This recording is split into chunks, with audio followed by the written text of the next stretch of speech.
우리 한동훈 대표께서 의대 정원 감축 얘기를 하셨던 것 같죠? 그리고 좀 유의하자. 제가 보기에는 지금 현 상황에서 의료 붕괴 위기를 타개하기 위한 불가피한 대안 중에 하나라고 생각이 됩니다.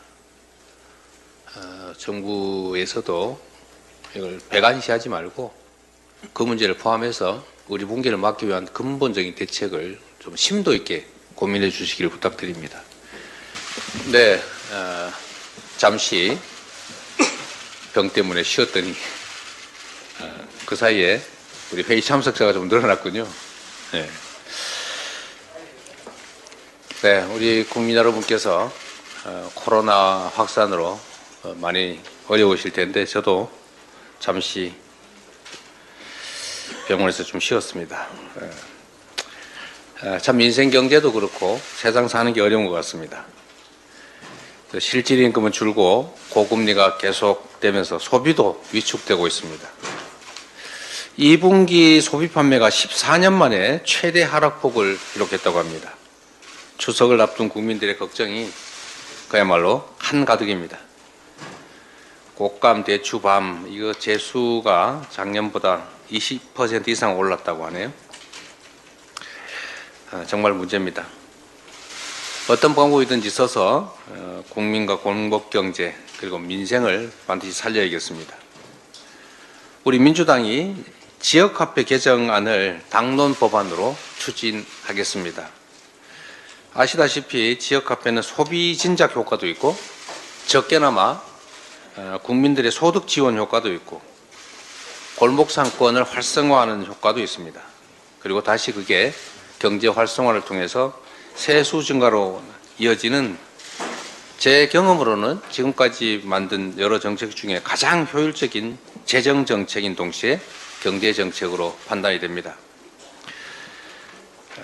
오늘 본회의에서 전세 사기 특별법 같은 민생 법안을 처리하게 됩니다. 그리고 우리 정부 여당이 좀 협조해 주면 좋겠는데 민생 회복을 위한 전 국민 소비 쿠폰 지급 제도 이제까지 설명을 현금을 주는 것처럼 여당이 자꾸 호도를 하던데 전 국민 민생 지원금은 소비 쿠폰을 지급하는 것입니다. 저축도 불가능한 소비 쿠폰으로 소비를 특히 골목 경제를 활성화하자는 것인데 지금이라도 집권 여당이 힘을 보태 주시기를 바랍니다. 이 전 국민 소비 쿠폰 지급이 얼마나 경제 활성화에 도움이 되는지는 지난 코로나 때 우리 국민들이 직접 체험하셨습니다. 국민의힘도 먹사니즘 정치에 동행해 주시기를 부탁드립니다. 먹고 사는 문제뿐만 아니라 지금 건강하게 사는 문제도 심각합니다. 모든 국민들이 걱정하시는 것처럼 대한민국의 의료 시스템이 붕괴 위기입니다. 상반기에 응급실 뺑뺑이 때문에 사망한 분들이 작년보다 훨씬 늘어났다고 합니다.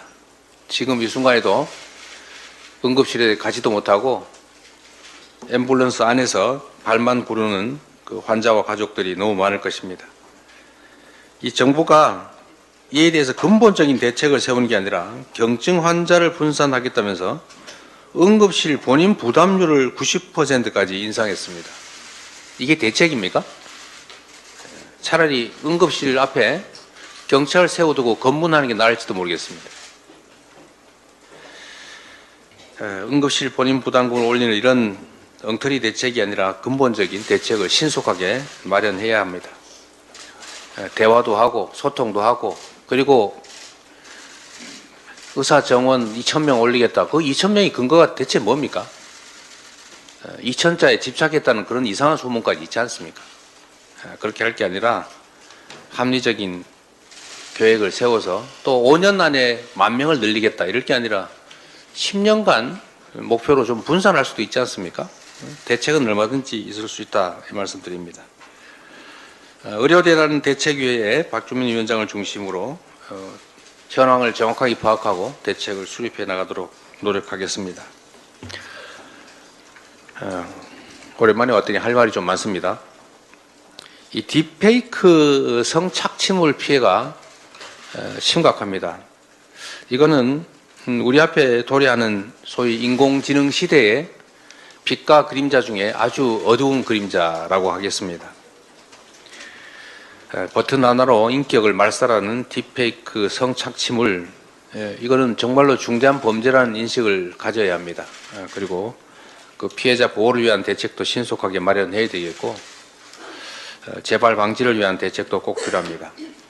당 차원의 특위를 구성해서 정책 대안을 검토하고 신속하게 입법을 해 나가도록 하겠습니다. 거기에 덧붙여서 정부 여당도 집행권을 가지고 있기 때문에 당장 집행할 수 있는 실효적 대책을 마련해 주기를 부탁드립니다.